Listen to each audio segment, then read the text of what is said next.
안녕하세요. 원소를 소개하는 제니입니다. 읽기는 언어를 배우는 최고의 방법이 아니다.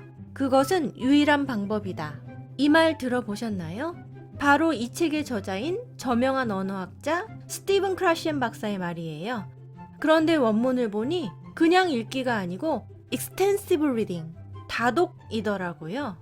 오늘은 이 책 크라시엔의 읽기 혁명을 리뷰하려고 하는데요. 읽어보니 이 책은 사실 어린이 독서 교육에 대한 내용이 대부분이더라고요.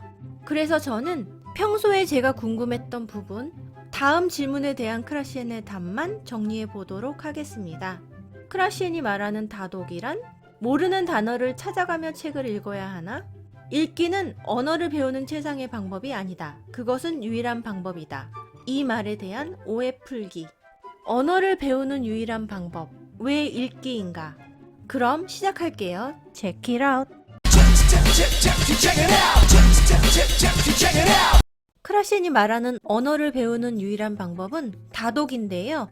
특히 자발적 독서, 자신이 읽고 싶은 책을 스스로 원해서 자발적으로 읽는 것을 말해요. 재미없는 책은 굳이 읽을 필요 없고요. 만화책이나 잡지를 봐도 상관없고, 독후감 안 써도 되고, 단어를 일일이 사전 찾아가며 읽지 않아도 읽고 싶은 책을 재미있게 쭉쭉 읽다 보면 저절로 언어 실력이 향상된다고 해요. 그런데 외국어로 쓰여진 책을 사전도 찾지 않고 쭉쭉 읽는다? 굉장히 어렵게 느껴지는데요.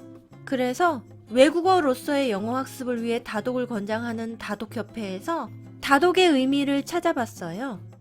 Extensive Reading은 이해하기 쉬운 많은 양의 책이나 기타 읽기 자료를 읽도록 권장하는 언어 학습의 접근 방식이다. 이상적으로 책은 사전에서 단어를 찾지 않고도 빠르게 읽을 수 있도록 현재 나의 리딩 레벨보다 쉬워야 한다. 다독에서는 나에게 만만하고 쉬운 책을 읽는 것이 포인트인 것 같아요.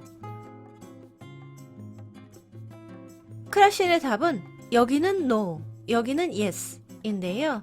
그는 책을 읽고도 알지 못하고 넘어가거나 사전을 찾아봐야 하거나 완전히 잘못 이해한 단어는 얼마 되지 않는다.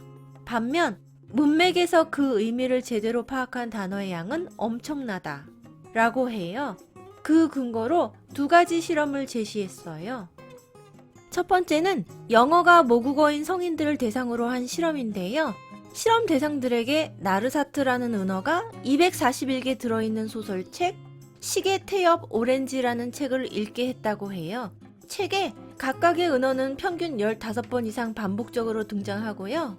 원래 책에는 뒷표지에 은어 사전이 있는데 실험 대상들에게는 사전이 없는 책을 줬습니다. 그러니까 뜻을 찾아볼 수 없는 모르는 단어가 241개 들어있는 책을 읽게 한 거죠. 단어를 테스트할 거라는 말도 하지 않았고요. 그런데 3일간 책을 읽고 며칠 후에 나르사트 은어 90개를 테스트하니 평균 정답률이 76%였어요. 책을 읽는 것만으로 단어의 뜻을 정확하게 유추했을 뿐만 아니라 실험 대상 모두가 최소 45개 이상의 단어를 습득했다고 해요. 두 번째는 외국어로 영어를 배우는 성인 학습자를 대상으로 한 실험이에요. 실험 대상을 두 그룹으로 나눠서 한 그룹은 동물농장에 나오는 단어를 기계적으로 암기하게 했고요. 다른 그룹은 책을 읽기만 하게 했어요. 일주일 후에 단어 시험을 봤는데 어떻게 됐을까요? 기계적으로 외운 그룹이 점수가 높았어요. 하지만 3주 후에 다시 시험을 봤을 때는 두 그룹 사이에 차이가 없었다고 해요. 뭐야, 똑같잖아? 가 아니고요. 이 실험의 연구자는 단어를 외운 그룹은 시간이 갈수록 단어를 잊었지만 독서를 한 그룹은 실질적으로 어휘력이 향상되었다고 결론을 지었습니다. 이 말을 들으면 읽기만 하면 영어 끝이라는 의미로 오해할 소지가 있는데요.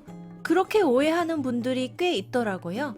사실 저도 그렇게 들려서 정말 크라시엔이 그런 뜻으로 이 말을 했을까? 하고 책을 사서 읽기 시작했어요.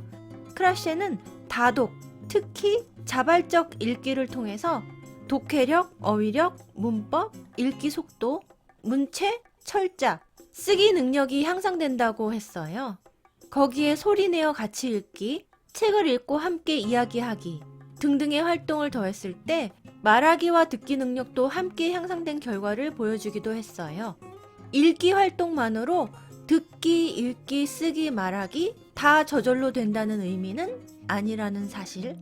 그러나 크라시에는 책의 서문에서 나는 자발적 독서가 완전한 해답이라고 주장하지는 않는다. 하지만 책을 즐겁게 읽는 것이 언어를 배우는 가장 빠르고 즐거운 길이며 자발적 독서가 외국어 능력을 높은 수준으로 발전시킬 수 있는 방법이라고 확신한다고 하였습니다. 그런데 왜 크라시에는 책을 즐겁게 읽는 것이 언어를 배우는 가장 빠르고 즐거운 길이라고 했을까요?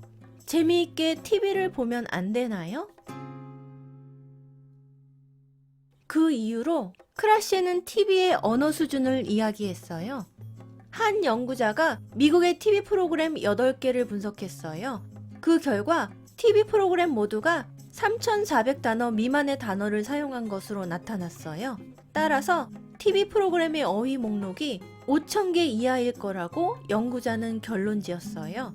이는 미국 초등학교 1학년의 어휘가 5,500에서 32,000 단어라는 점을 고려하면 아주 형편없는 수준으로 어린이 만화책 수준에도 훨씬 못 미친다고 해요. 그럼 지금까지 크라시엔의 읽기 혁명 리뷰였습니다. 인문학에 정답이 있는 것은 아니지만 세계적인 석학의 말을 들어보는 것도 의미가 있을 것 같아서 정리해 보았어요. 그럼 즐거운 주말 보내시고 다음 편에서 만나요.